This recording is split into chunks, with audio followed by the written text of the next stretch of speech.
So yun, welcome back to my YouTube channel mga katropa. Ngayon meron akong share sa inyo. Meron tayo ditong 4x4 2.2 6 speed.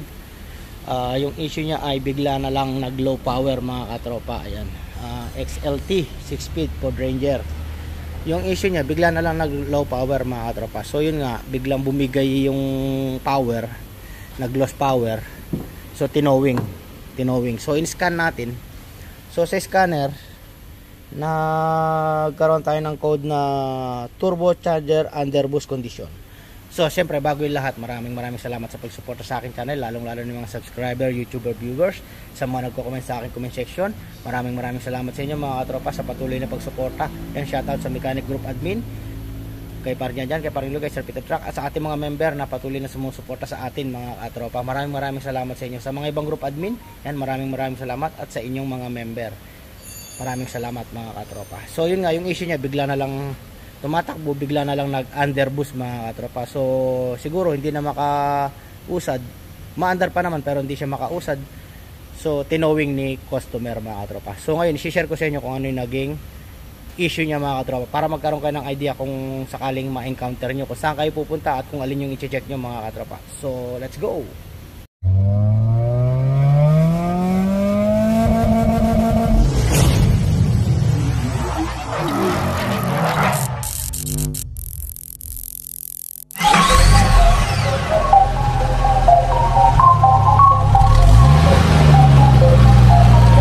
The Mechanic TV.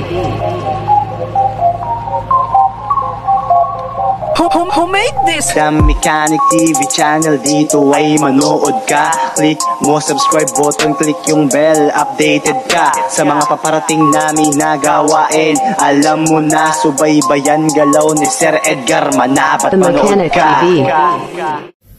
So ngayon, i-start ko mga katropa. Pagmasdan nyo itong hose, kung ano yung magiging ano niya pag in-start natin, at mamaya ipapaliwanag ko sa inyo kung bakit ganun yung nangyayari. So i-start ko muna siya mga katropa.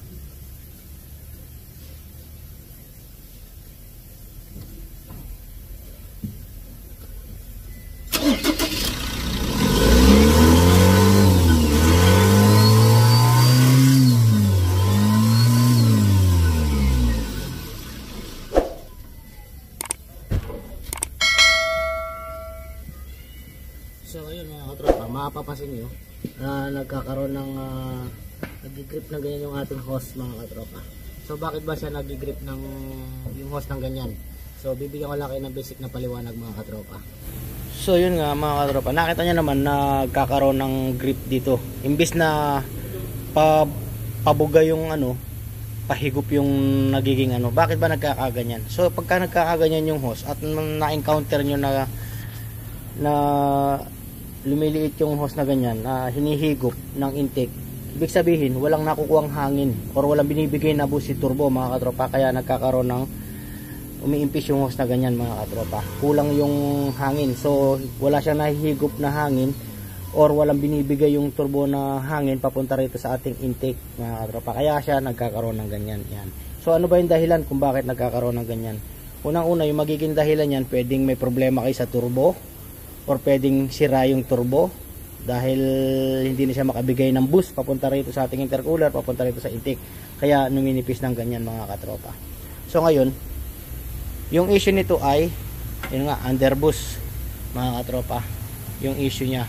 So na find out natin yung problema niya, kaya pala biglang na lang tumigil si customer na nabasag yung turbo niya mga katropa. Ipapakita ko sa inyo mga katropa.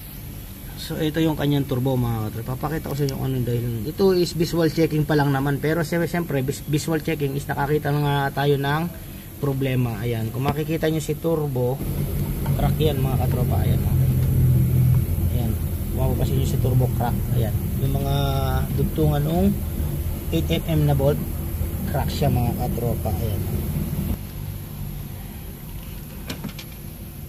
ayan, medyo ano, ayan, ayan o, crack siya mga katropa. Bumigay yung turbo, kaya walang hangin na ibinibigay si turbo papunta sa ating intercooler, papunta sa ating intake manifold. Kaya numinipis yung hose kasi hinihigop lahat or hinihigop ng intake yung hangin sa natitira sa ating intercooler mga katropa.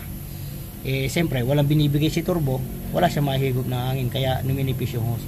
So pagka ganong symptom mga katropa, pwede kayong pumunta sa turbo, check nyo yung turbo nyo, visual checking. Kung wala naman visual checking, so malamang may problema sa loob. Ito, dito pa lang kitang kita na kasi yung problema mga katropa. Ayan, no? Kitang kita na yung problema ng turbo, kaya recommendation, replace for turbo na to mga katropa.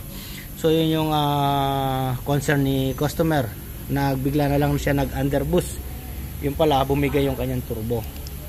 So yun nga, magiging ano dyan, papalitan natin ng turbo. Siyempre sasabay na rin natin yung intake manifold mga katropa, kasi nga may oil leak na rin mga katropa yung kanyang intake manifold. Ayun sa baba, ang dami ng oil leak ng intake manifold. So isa rin sa pagagalingan yan, halimbawa naging okay na yung turbo at may pressure na, so magkakaroon tayo ng leaking din dyan mga katropa, katagalan. Ayan. Kaya isang recommendation lang mga katropa. So yun nga mga katropa, na-scan natin yun nga yung turbocharger under boost condition, kaya pala basag yung turbo. So okay na tayo dyan. So meron pa siyang isang code dito, siyempre sasabay na rin natin wheel speed sensor. Ayan.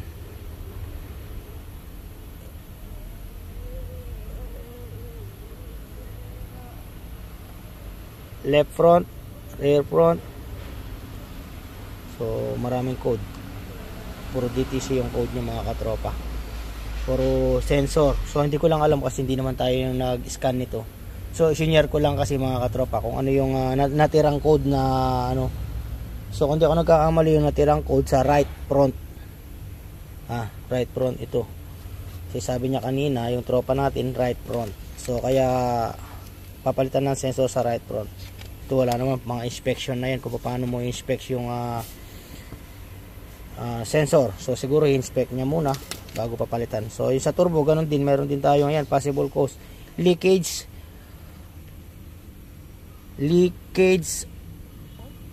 or air suction at intake air system, turbo charger malfunction, PCM malfunction.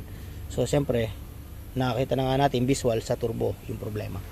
So yun mga katropa, sana nakakuha kayo ng idea. Bigla na lang nag underboost yung unit na to mga katropa, kaya yun pala turbo na yung issue, basag mga katropa. So hanggang sa muli.